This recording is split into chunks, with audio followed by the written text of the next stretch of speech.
Bonjour à tous et à toutes, j'espère que vous allez bien. Aujourd'hui, on se retrouve pour ce nouveau débrief. Et oui, on est vendredi, il y a eu de retard, j'en suis désolé.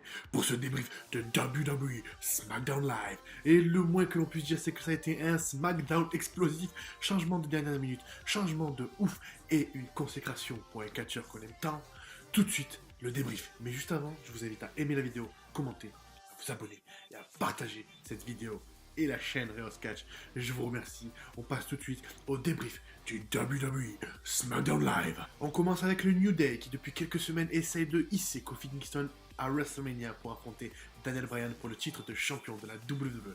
Ils arrivent et Xavier Woods dit qu'ils veulent être sérieux pour une minute. Après tant d'années à être dans la rigolade, dans le postiche et aussi dans le pancake, ils veulent être sérieux pour une seule minute. Les derniers mois ont été une montagne russe pour eux. Biggie dit qu'on a passé du New Day Suck à New Day Rock, presque 5 ans ensemble. Woods dit que c'était génial de faire un tour du monde pour la WWE Universe, donc pour l'univers de la WWE. C'était une grande expérience.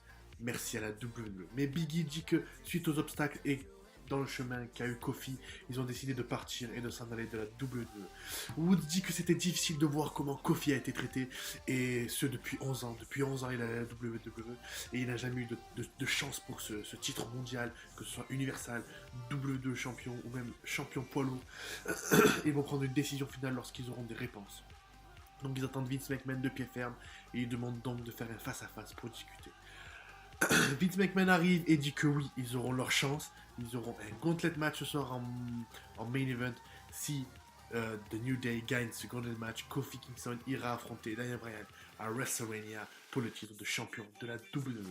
Mais en coulisses, on retrouve Becky Lynch et ses commentaires au sujet qu'elle sera au main event, puisque oui, comme ça a été annoncé à Raw, au main event de WrestleMania, ce sera ce triple threat entre trois femmes, trois talentueuses jeunes femmes, Becky Lynch, Charlotte Flair et la championne en titre de Raw, Ronda Rousey. Et juste après, en plus du champion de Raw, on aura ce championnat de SmackDown, puisque juste après on passe de Charlotte Flair contre Asuka, et Charlotte Flair crée la surprise en devenant nouvelle championne de SmackDown féminine. Est-ce qu'on voudrait pas faire le remake de Chris Jericho en étant le tout premier champion indisputé de l'histoire masculin et laisser cette première femme devenir championne indisputée de l'histoire de la WWE en fusionnant ses titres ou en gardant tout simplement ces deux titres? On verra bien ce que nous propose Raw et SmackDown la semaine prochaine. Donc première surprise, Charlotte Flair vole le titre à Asuka. Donc Asuka est privée de WrestleMania. Il y avait des plans pour entre Asuka contre Mandy Rose, Sonya Deville ou alors un Fatal 4-Way, une Battle Royale. Mais au final, ça sera deux titres pour trois femmes et une seule sera sur le toit du monde à WrestleMania 35 au main event.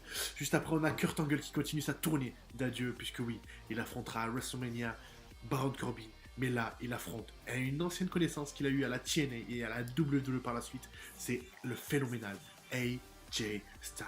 Après quelques minutes de combat, Randy Orton arrive et fait un RKO sur AJ et l'arbitre arrête le combat. Et AJ Styles gagne par disqualification. Donc voilà, Randy Orton et AJ Styles, c'est chaud, brûlant. Ça brûle et c'est bouillant comme la braise. Donc voilà, après le combat, Angle le surprend avec un Angle Slam pour le sortir du ring. Merci, Kurt Angle, pour nous avoir fait la soirée. En coulisses, on demande à Rey Mysterio et son fils Dominique qui a tellement bien grandi. Ses commentaires pour la route de WrestleMania. Dominique dit que Samoa Joe se préoccupe seulement de lui. Rey dit qu'il va apprendre une leçon à Joe et qu'il va se battre pour sa famille. On retrouve The Miz qui fait son entrée et on quitte pour une petite pause et cette première heure de SmackDown Live.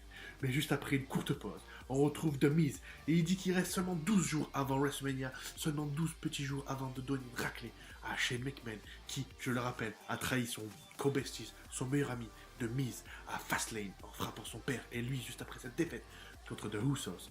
Et il a allumé un feu intérieur qu'il ne va pas arrêter et qu'il n'a jamais vécu. Il croyait avoir vécu toutes les émotions possibles à WWE.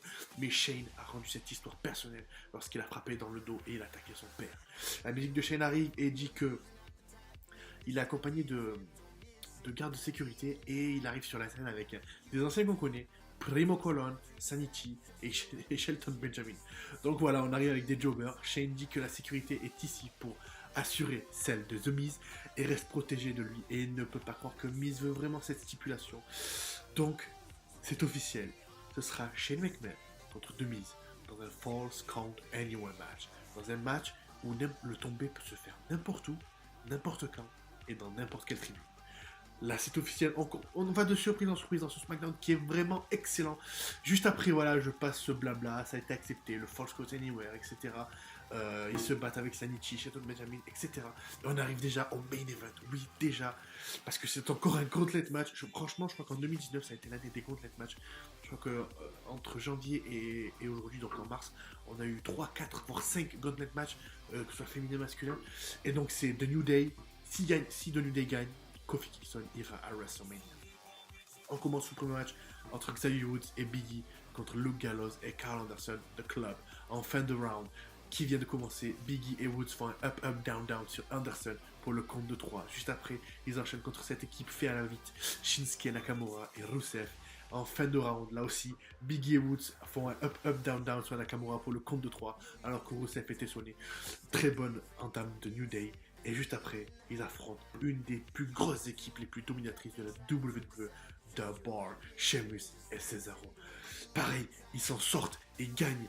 Et on voit que tout le monde regarde ça à la télévision, que Daniel Bryan est furieux et brise la télé un peu à la Mohamed Ali, si je puis dire. Et après, juste après, pour ce dernier match, on a The New Day, Xavier Woods et Biggie contre Daniel Bryan et Rowan, son chien-chien. En fin de match, Biggie fait son big ending sur Bryan et le couvre, mais Rowan brise le compte. Woods veut intervenir, mais Rowan le sort du ring. Rowan prend le tag et fait son chokeslam sur Biggie pour le couvrir, mais résiste. Bryan fait signe à Rowan de préparer la table des commentateurs. Woods profite de Bryan qui le distrait pour lui faire un DDT et repousse Rowan contre le poteau. Biggie pousse la table des commentateurs sur Rowan pour le garder au sol. L'arbitre compte jusqu'à 10. Gagnant. Gauntlet match. New Day et Kofi Kingston vient pour célébrer, puisque oui, grâce à ses deux meilleurs amis, ses amis qui sont là depuis 5 ans, grâce à eux, il ira affronter le champion de la WWE, Daniel Bryan, pour le titre de la WWE. Quel putain de SmackDown. Ça fait vraiment du bien. Même si après Vince McMahon dit que c'est officiel, la question est de savoir si ce catcheur B+, comme on dit, ce B+ player, peut gagner à WrestleMania. Rappelons-le, à WrestleMania 30, c'était Daniel Bryan qui était dans cette situation. Il a réussi. Et petite anecdote, Kofi Kingston lui manque un seul titre pour être Grand Slam champion. Donc il a gagné tous les titres qu'il pouvait, voilà, champion par équipe, SmackDown, Raw, Intercontinental, États-Unis. Je crois qu'il a, voilà, il les a tous eus, sauf ce titre majeur qui lui manque depuis 11 ans, soit le championnat de la WWE, soit le championnat universel. Il lui reste plus que ce titre. Un très bon SmackDown. J'espère qu'il vous aura plu. Parce que, en fait, c'est tellement un très bon scénario qui se passe entre Kofi Kingston et Daniel Bryan, des gens qu'on ne voyait pas l'année dernière. On pensait que ça allait être encore AJ Styles ou Randy Orton ou encore des gros noms qui allaient faire de ce titre un match pour WrestleMania. Mais au final, on se retrouve avec ces deux joueurs B+, comme on peut dire, mais tellement talentueux, tellement charismatiques et tellement forts sur le ring, tellement agiles, qu'au final, on y gagne au change. Donc voilà, on est seulement vendredi, on est seulement à 9 jours de WrestleMania. Déjà, c'est allé très vite. On en a parcouru du chemin ensemble. Je vous remercie. Passez une bonne soirée.